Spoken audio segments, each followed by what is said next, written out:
I'm pleased to announce that Justice Department grants totaling almost $1.8 billion are on the way to states and U.S. territories to support victims' assistance and compensation programs. More than $135 million in additional grant funding will help service providers obtain the resources they need to reach victims of mass violence, campus sexual assault, and appalling crimes like female genital mutilation and cutting. We are here to announce the indictment of Alexander Cote and Al-Shafi al-Sheikh. Cote and al-Sheikh were members of the notoriously brutal ISIS hostage-taking cell that became known as the Beatles, a name their captives gave to them because of their British accents.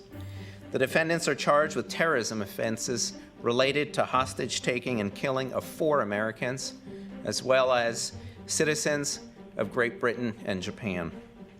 For over a year, Cote and al-Sheikh were held in Iraq by the U.S. military under the law of armed conflict. I'm pleased to confirm that they are now in FBI custody and will soon appear in federal court in the Eastern District of Virginia.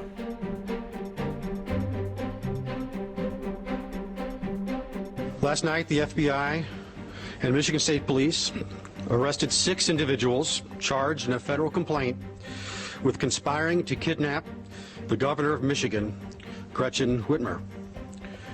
According to the complaint, unsealed this morning, Adam Fox, Barry Croft, Ty Garbin, Caleb Franks, Daniel Harris, and Brandon Caserta conspired to kidnap the governor from her vacation home in the Western District of Michigan before the November election.